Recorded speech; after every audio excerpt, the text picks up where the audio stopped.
Hello, this is Jenny Fern, and today I want to talk to you about the first book that I read in the year 2020, and that is The Fellowship of the Ring, Part 1 of The Lord of the Rings by JRR Tolkien. I'd like to start off by saying that my goal in 2020, reading-wise, I'm trying to read things that I might be a little bit more intimidated by, that are a little bit longer, that may take me a little bit longer to read than what I am used to. And the other part of the goal is to do more of a review, to read things a little bit more critically, to really think about how I feel about the book and put that into words.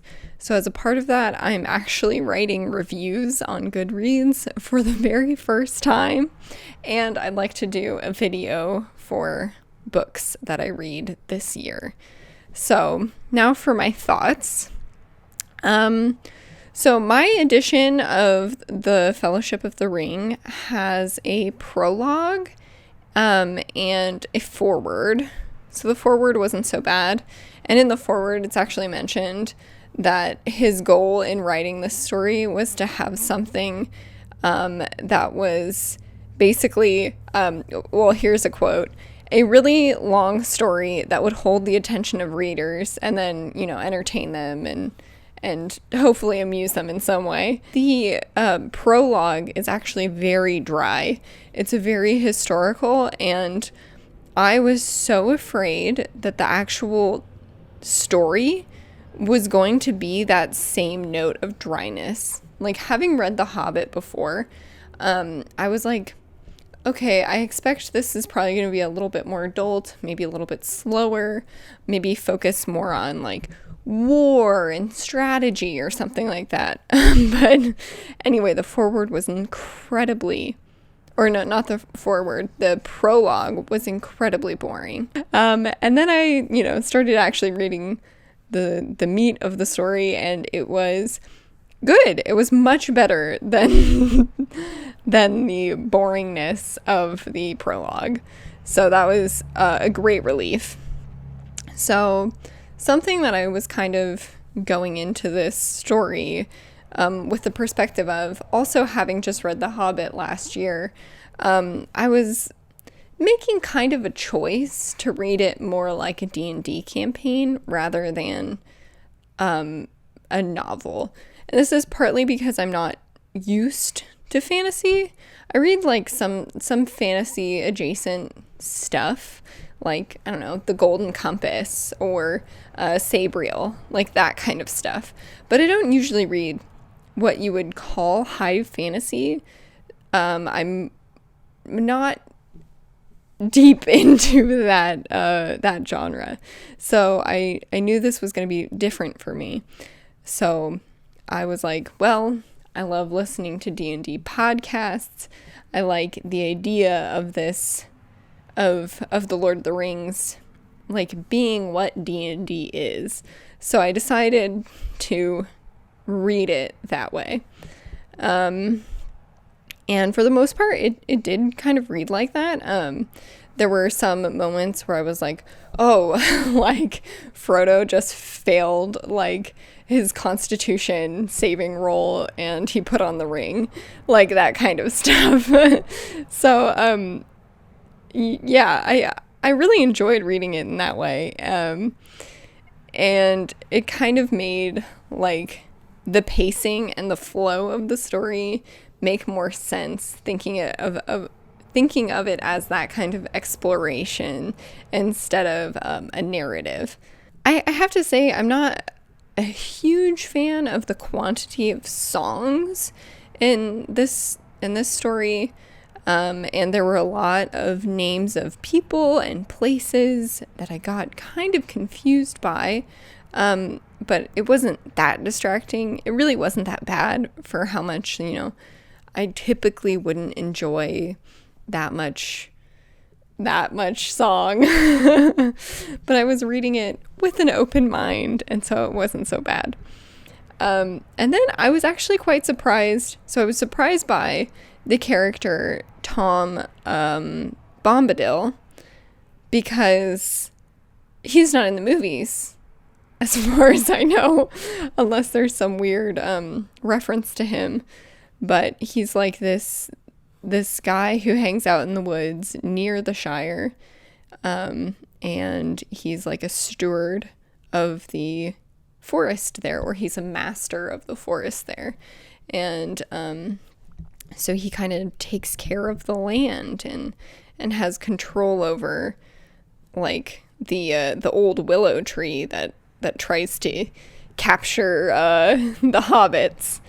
And so I thought it was very interesting to have that be like one of the first things that's not in the movies, because I feel like the importance of the interactions of good and evil people on nature is a really important theme of this story. I'm not sure how it continues on with the rest of the series, having not read it, but I found one of the most compelling ideas in this text that nature can be neutral. So when it's not shaped by the people or the beings around it, it is a wild land that isn't kind or harsh. It is just what it is.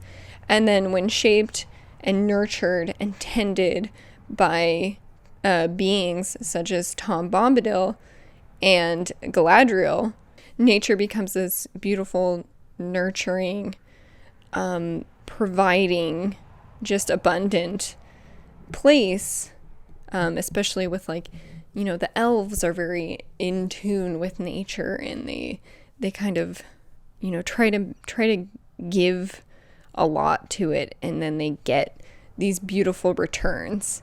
And there are these, you know, corrupt and imperialistic and power hungry forces, you know, the enemy in the story, who tends to be shown as destroying the natural world or corrupting it. So when Sam looks into the reflection, Galadriel's reflection, he has visions of trees being felled in the Shire and smoke pouring out from this big new brick building.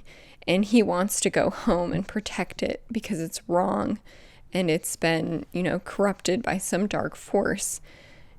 And he's also the character who's gifted soil by Galadriel on their parting so that he can garden and rebuild and re-nourish like the earth when the journey is over.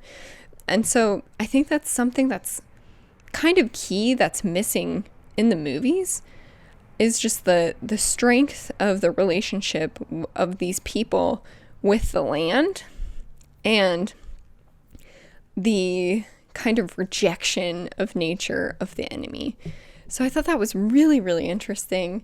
And if you look at the types of beings who are generally thought of as good, like the elves and the hobbits, they're very like, they're kind of like place-based, and they're always tending to their place and to their land.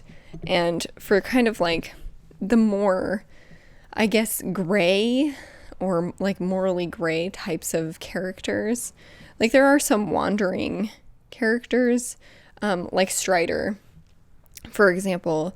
Being a wanderer, he still is very in tune with the natural world and knows a lot about where he is and what the world is like around him in nature. Man can be kind of like a being that is a little bit at odds with nature, and same with the dwarves. They can be a little bit exploitative of the earth. And there are examples of like the folly of men and the folly of dwarves. And I think that's kind of an interesting aspect that I wasn't fully expecting from the text, the power of nature. So yeah, overall, I thought it was a different type of reading experience, and I enjoyed it. I did have a good time. There were some parts that I thought, like, actiony bits went by very, very quickly. And then there were just like long bouts of, walking from place to place. And I actually enjoyed that quite a lot. I think what turns me off, what I'm not so interested in about like high fantasy is, like war and battles and like fighting dragons and that kind of stuff. So I was actually pleasantly surprised that that wasn't like a huge thing in this, that there was a lot of like interaction with like plants and stuff like that. So now I will read out some quotes that I noted while I was reading it. Many that live deserve death, and some that die deserve life. Can you give it to them? Then do not be too eager to deal out death and judgment, for even the very wise cannot see all ends. Elves seldom give unguarded advice, for advice is a dangerous gift, even from the wise to the wise, and all courses may run ill. The trees and the grasses and all things growing or living in the land belong each to themselves. White, he sneered. It serves as a beginning. White cloth may be dyed, the white page can be overwritten, and the white light can be broken. In which case it is no longer white, said I. And he that breaks a thing to find out what it has, left the path of wisdom. There are many things in the deep waters, and seas and lands may change, and it is not our part here to take thought only for a season, or for a few lives of men, or for a passing age of the world. We should seek a final end of this menace, even if we do not hope to make one. The world is indeed full of peril, and in it there are many dark places, but still there is much that is fair. And though in all lands love is now mingled with grief, it grows perhaps the greater. The two powers strove in him.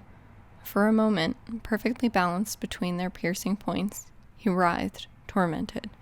Suddenly he was aware of himself again.